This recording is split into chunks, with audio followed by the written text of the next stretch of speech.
qophii sona artiti. Ashama kabajista daawwattoota Waliif TV egaa guyyaa har'a kana kan argamnu Awaardii Haacaaluu Hundeessaa Marsaa 2ffaatidha.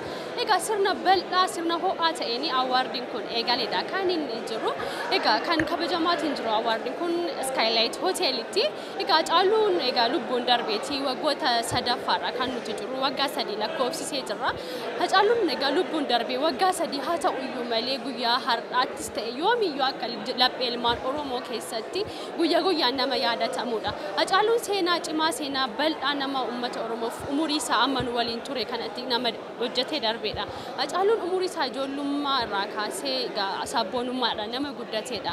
Mana hidhaatti yeroo umurii isaa dargaggummaa mana hidhaatti nama dabarseedha. Achirraan ba'ees albamoota garaagaraa dalageera. Egaa guyyaan hamtuun tokko Haacaaluu Hundeessaa akka of bukkeedhaa dhabnu nu taasiste. Gumaan Haacaaluu osoo hin ba'in Haacaaluun toluu laphee uummata Oromoo keessaa hin dhabamin waggoonni 3 lakkoofsifaman. Tanumaan wal qabatee egaa faawundeeshinii Haacaaluu Hundeessaa jira. Attaanti immoo Awaardiin Haacaaluu Hundeessaa gamuma hojiiwwan Haacaaluu deeggaruu waliin wal qabatee wantoota eegalamanidha. Guyyaa har'aa immoo awaardii kana eenyutu fudhataa eenyutu badhaafamaa kan jedhuga hawwiidhaan eegamaatidha kan inni jiru. Nutis gaa keessa gallee awaardiin kun haala kamiin kan inni eegalu eenyutu badhaafamaa haasawwan akkamiidha kanatti taasifamanii booda irratti ammoo namoota badhaasa kana fudhatanii egaa badhaasa kana fudhachuu isaaniitiin immoo maal takka isaanitti dhagahamee fi ergaa isaan qaban isiniif qabannee hin dhufna awaardii kana gaa walumaan keessa gallee maal akka fakkaatu hin daawwanna jechuudha.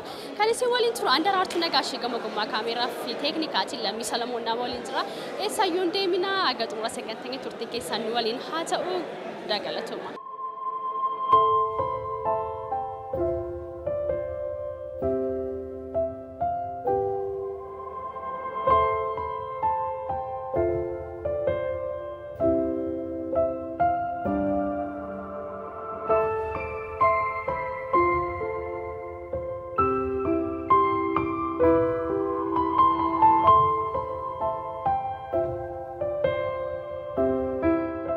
Amma fukeeti qabadheetiin kan hin jiru weellisaa buleeyyii keessaa baay'ee jaallatamaa hirphaa gaanfureedha. Baga nagaan gara biyya keetii dhufte. Amiin galatoom geefti. Baddeenu jala.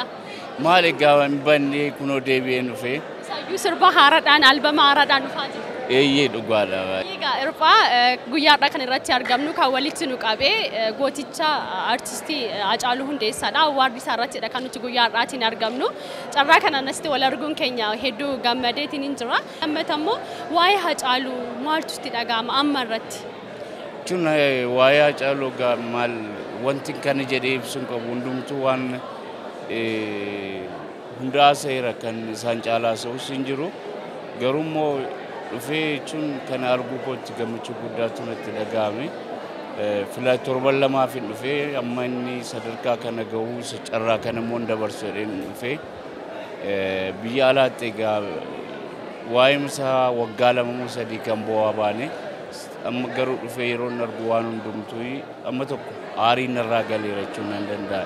Irraa fi gaafaas dhuftu gara xiqqoo baay'ee garaagarummaa qaba. Maaliif yeroo alaala teessee dhageessuu fi uummata isaa keessa lixxeeroo argitu baay'ee si gammachiisa. Akkasitti uummanni Oromoo bira dhaabbatee waan hunda gochaa jiru kun namatti tola. Hamilee guddaa natti uumeera garuu isa keessa koo du'ee amma tokko. Egaa awaardii kanarratti amma nuti jalqabaadha kan nuti jirru keessa seennee eenyutu mo'ataa eenyutu injifataa isa jedhus arguuf kan nuti jirru. Mee tilmaamni kee garami? Maayit. Tilmaamni kee garami amma artistoota hedduudha kan dorgomuuf qophaa'anii ati akka artistii tokkotti maaltu itti dhaga'ama gama kanaan immoo eenyutu fudhata jetteedha kan yaadatiin jiru? Ani waa'ee awaardii yoo ta'e waa'ee Haacaaluuti keessa koo kan jiru malee nama sin keenye garuu immoo warri jechaa jiru. Akka bulloofaatu jira. Ijoollee gurguddootu jira. Rabbittiin haa ga'uun jedha hunda isaanii.